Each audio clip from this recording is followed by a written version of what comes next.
as we dive into the newest features of our flagship product, InteractivAI 5.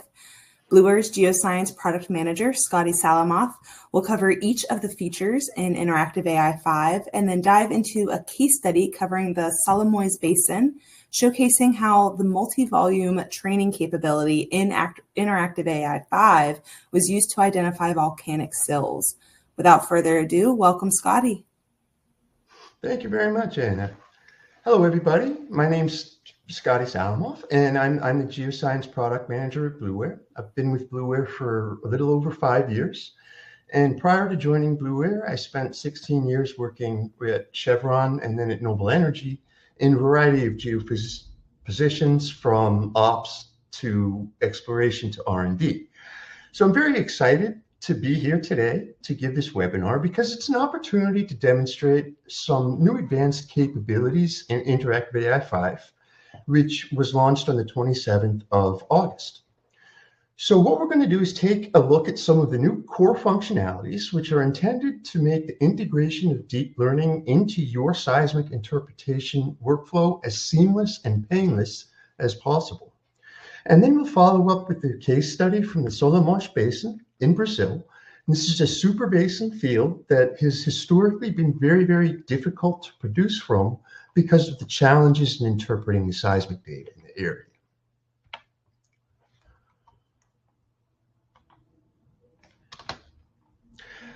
So let's just address the question, the elephant in the room, so to speak, up front. The nature of the question that we're answering has changed. The question is no longer, should we use AI in seismic interpretation? The question has changed to, how do we responsibly use AI in seismic interpretation? To that end, let's take a look at a traditional deep learning approach. And when you hear the term deep learning, this is what we typically mean. You start out with your data, and this is your seismic data, and a pre-trained model. This pre-trained model has its own biases, its own baked-in biases, and it's been trained on data you may or may not know of. It could be real data, it could be synthetic data, and it may or may not be related to the data that you're using for your project. So we take our data, we take our pre-trained model, we label and parameterize the model, and then we kick off training. We let the model train for a while, we generate our probability output, and then we analyze and QC those probability results. Now, this often leads to an extra step, and this next step is the iteration step. Odds are, the first time you look at the deep learning output, you'll find some things wrong with it. So you'll have to go back to the parameterization phase, tweak those parameters, tweak the labels, and then train the model again, create a probability cube again, and perform QC.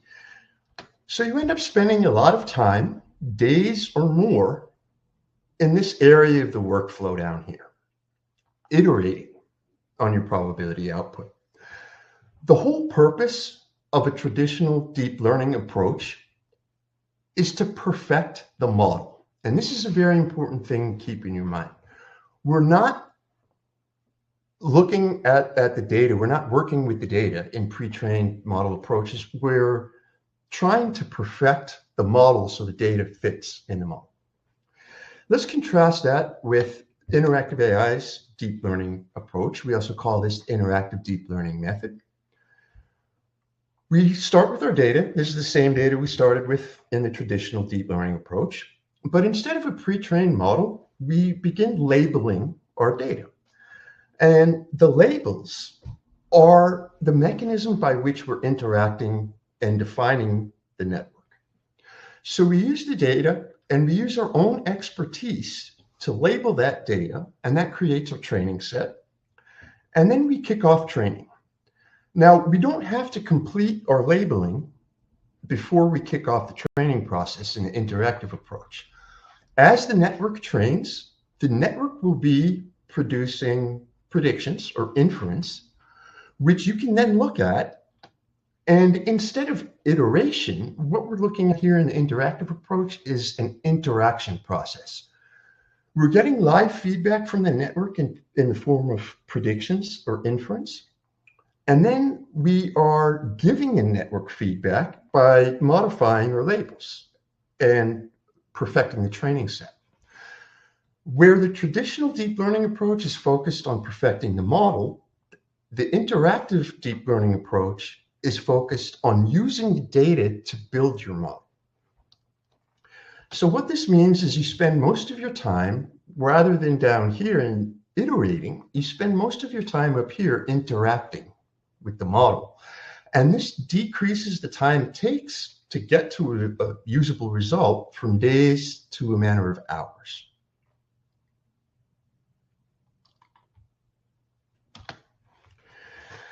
So interactive AI is unique and it's powerful due to its primary differentiator, which is your level of involvement in the training. So the differentiator in interactive AI is actually you, the user.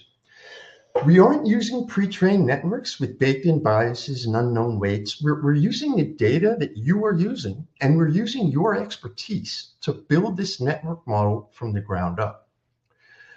Interactive AI establishes a live feedback loop between the network and the interpreter that provides an opportunity to both receive and provide feedback during network training in the form of labels. Because the training is so effective, and as you will see, the results have very high confidence, this leads to much better quality interpretations at the end of the day and more informed pre-drill decision making. Interactive AI 5 includes new features that are designed to make your deep learning experience as fluid as possible. And we're particularly excited about the multi-volume training aspect, which enables training on more than one data set in parallel. The multi-volume training allows you to focus on specific components or attributes of your data, and then use those in parallel with other data sets during network training to generate predictions. The 3D viewer that we've added allows you to examine multi-directional inference results and QC your labeling. The accelerated labeling capabilities, what this means is that as you label your data and the network is training, those labels are incorporated into the network training immediately. So immediate feedback that you're able to provide to that network. Interactive AI 5 also includes a new UI layout, which allows you to find, activate, and parameterize the different data in your session very easily.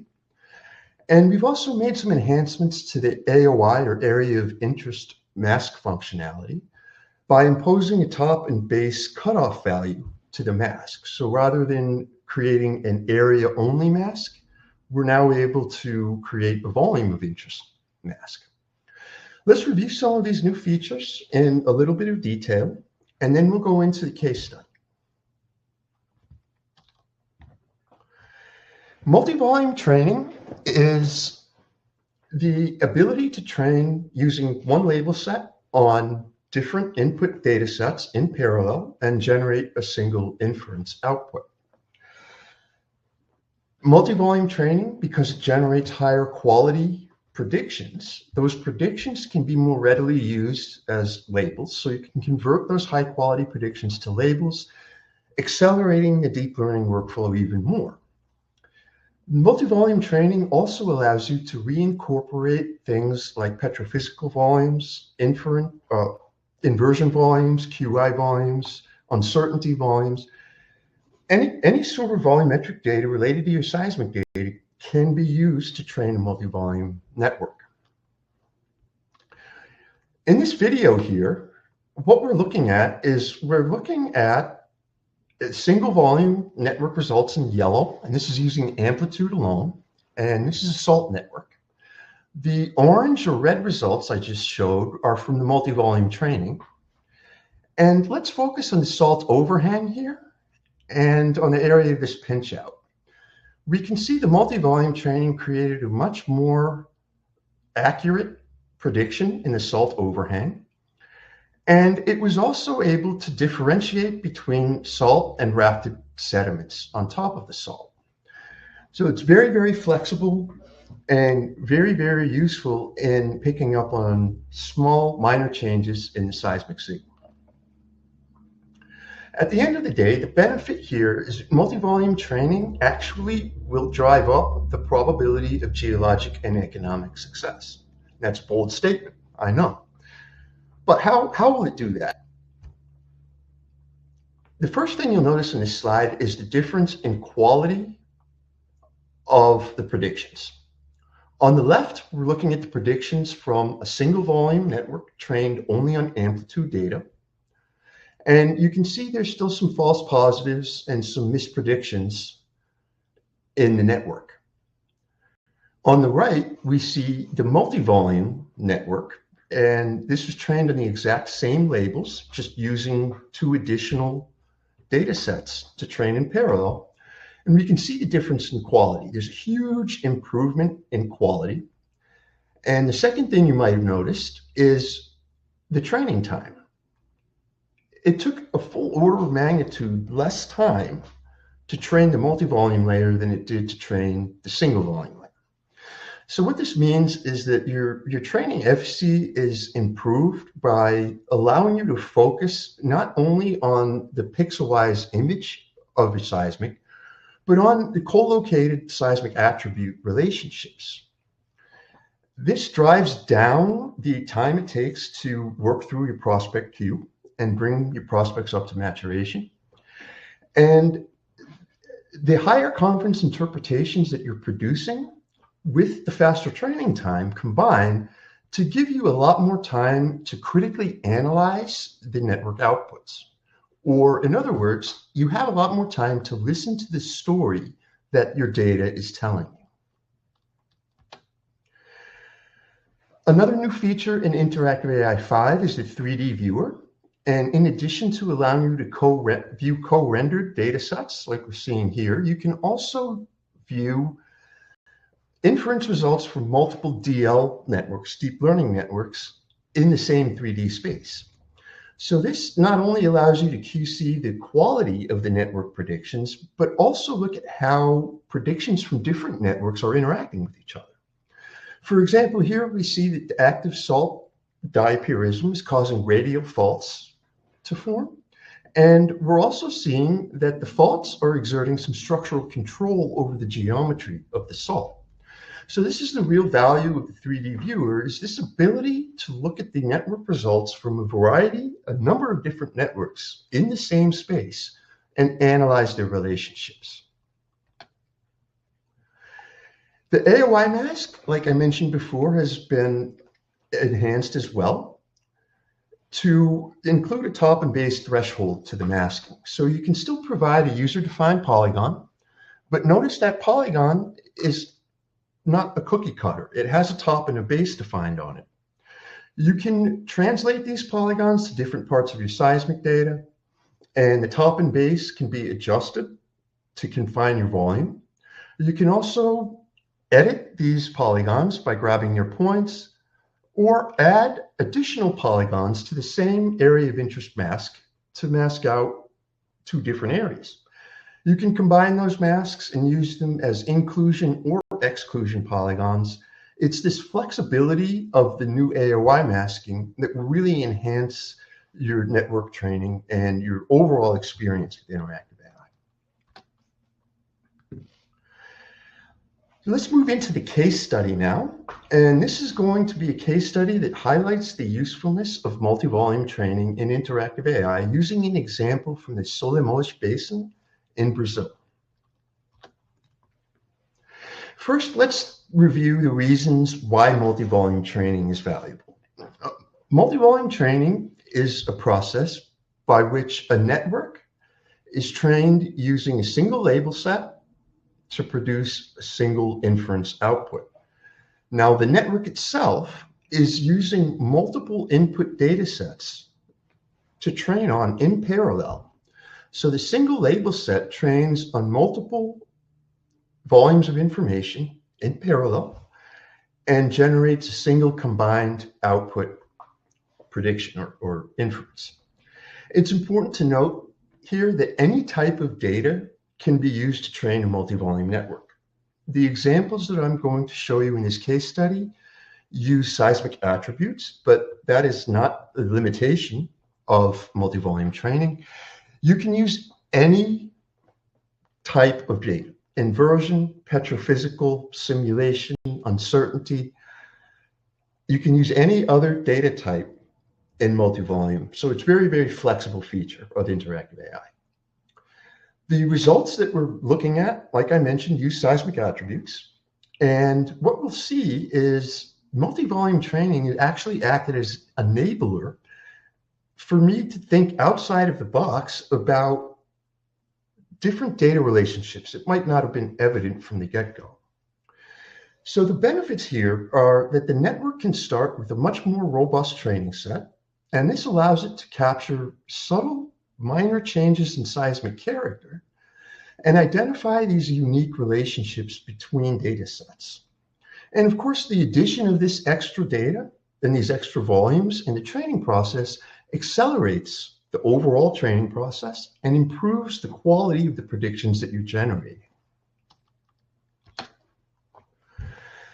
The Solimoes Basin is in Brazil, like in the middle of Brazil, in the jungle, and it's huge. It's about 500,000 square kilometers with undiscovered estimate reserves of 5 billion barrels of oil and 47 trillion cubic feet of natural gas. So this is definitely what would qualify as a super basin. Like, as is the case with many super basins, however, there's a catch.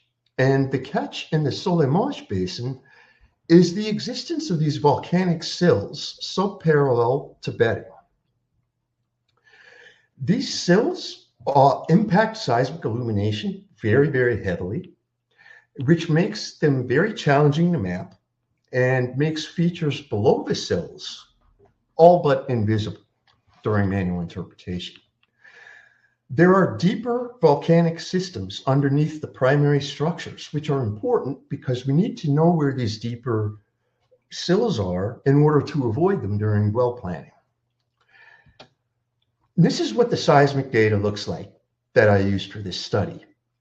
We can see that the area where the sills are up on top, things are well imaged above that, but as you hit the bottom of the first major collection of sills, the imaging just deteriorates very, very quickly. So this makes manual interpretation of not only the sills, but of the faults and feeder systems for the sills extremely difficult, if not impossible to do.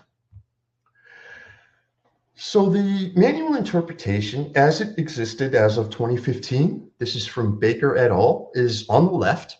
And one thing that we can see about the manual interpretation of the sills is that the sills are interpreted as constant, continuous, through-going features of relatively constant thickness.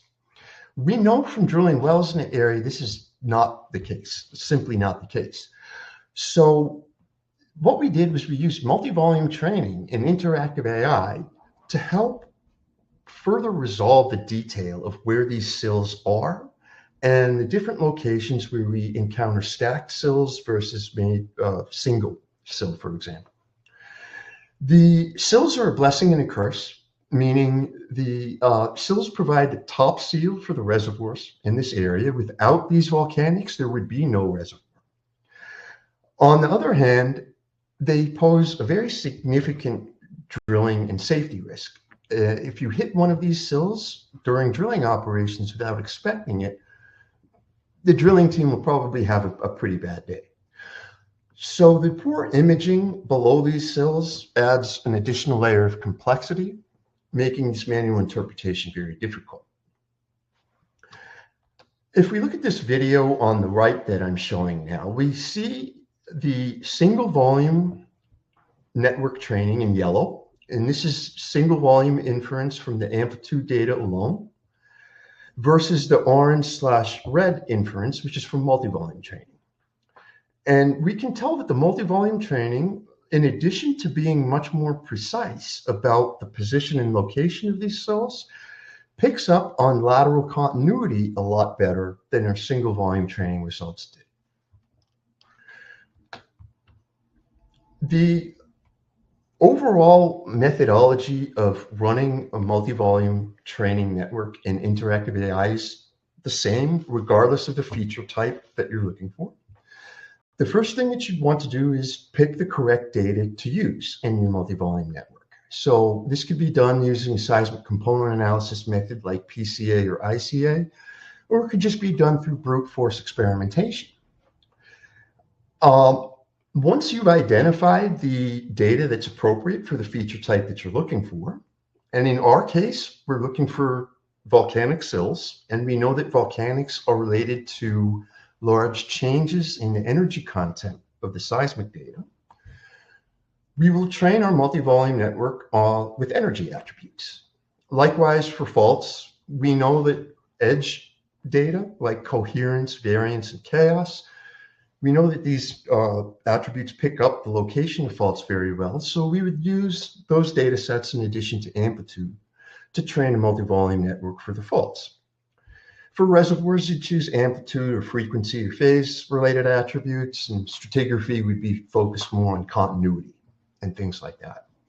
But once you've decided which data that you want to use in your multi-volume training, you import that data into InteractivAI as VDS layers, and then you simply add those new VDS layers to a deep learning layer and start training. So add the data to the session, add the data to the deep learning network, and train a deep learning network. The only thing that changes is the feature type, and the only thing that the feature type would change is the type of data that you're training with to pick up on these features. So for the volcanic sills, we can see the results here. On the left, we see the results from the single volume network trained only on amplitude data. On the right, we see the multi-volume results from amplitude, diffraction energy, and reflection intensity attributes. So we'll notice, the first thing you notice is that the quality is massively different. The single volume results seem to be oversimplifying the geometry of these sills, as well as mispredicting the precise location of where these sills begin and end. In the multi-volume results, we see much crisper prediction quality, and we can even see details like this on the right-hand side of these images. What I'm pointing out is a mass transport complex, and we can see that the single volume network predicted the presence of a sill in that area, and we know very well that there's no sill. In the multi-volume results, we see the network training was actually able to differentiate and break apart the mass transport complex from the volcanic sill itself. So the difference between the two we can see down in the lower left. And multi-volume training allowed us to much more accurately identify the contact geometry of the top and the base contact for all of these different sills, which allowed us to produce much higher quality results in a fraction of the time. Note again, the single volume training was 16 minutes of training to get these results versus 2 minutes using multi-volume training. Multi-volume training allowed attribute data, like I mentioned before, to be leveraged in order to improve the speed and the accuracy of network predictions. So the additional data that we considered for the volcanic sills was reflection intensity, and reflection intensity just indicates a big change in acoustic impedance, such as you would find going from sedimentary rock to volcanics, and diffraction energy, which is just diffraction energy is isolated through the attenuation of specular reflection energy from the seismic signal.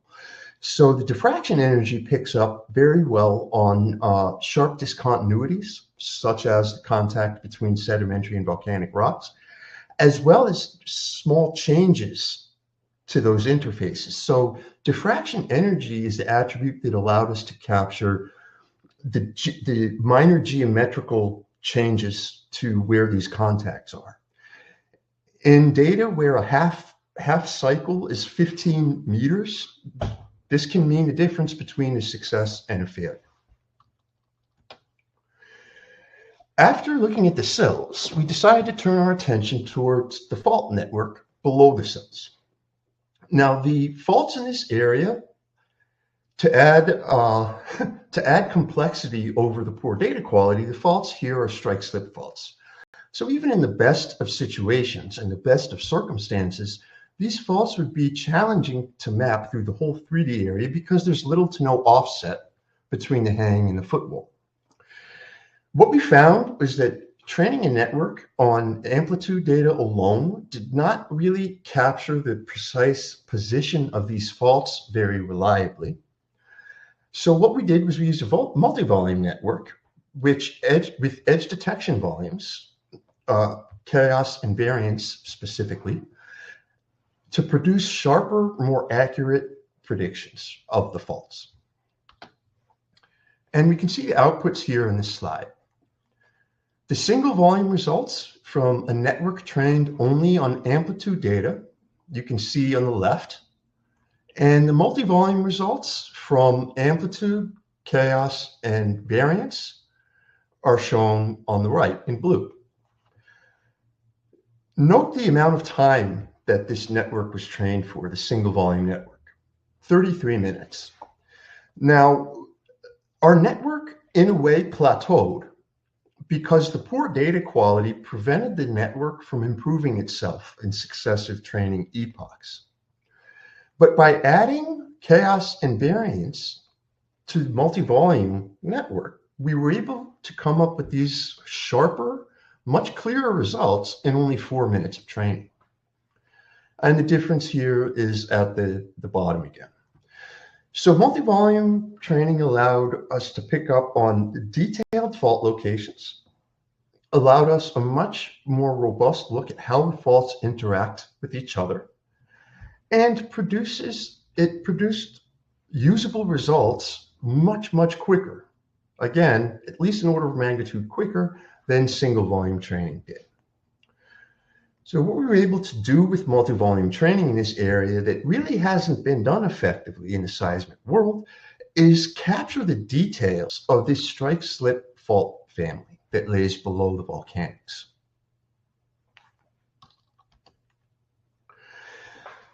The attributes that we use to help with the fault network and fault prediction, which you can see in yellow in this inset image, were chaos and variance. So chaos is just the degree of disorder or the degree of randomness in the seismic signal. It's an inherent attribute. Whereas variance measures the lateral variation of the seismic amplitude over a window. So it's a windowed extraction. And we used the variance and the chaos along with the amplitude to create this very, very detailed fault network that is not only confirmed by well data, but also, as you can see in the inset once again, lines up very well with these smaller sills and dikes and feeder structures. So we can very plainly see which faults contributed to the development of these sills and which faults are, for example, confining the sill to a certain area and which faults are open, allowing the sill to propagate out both sides of the fault. So this multi-volume training with the edge-related attributes produced a very robust fault prediction results, despite the extremely low quality of that seismic amplitude below the volcanics. This video here shows the extracted triangulated surfaces of the sills in purple, lining up with the well data that you can see that we used to validate the results. And it also shows that the basement faults are lining up very well with the dikes and feeder systems. These are the extracted basement faults from underneath the volcanics. You can see that they're very high quality. And An infinite number of combinations exist here. This case study that I showed you is just an example that showed very specific use case with specific seismic attributes. But multi-volume training is capable of a huge variety of different combinations and scenarios. So think outside the box, push the limits, push the boundaries, experiment and explore. Interactive AI, in summary, allows us to make confident business decisions very quickly around time-sensitive interpretation activities. And it does that by maximizing the number of interpretation scenarios or cases that we can generate and run. This allows us to capture a much higher level of detail, and interactive AI is a tool that would suggest alternative interpretations as you're labeling and training to try to force you to take a closer look at your data and improve the quality of the interpretation results.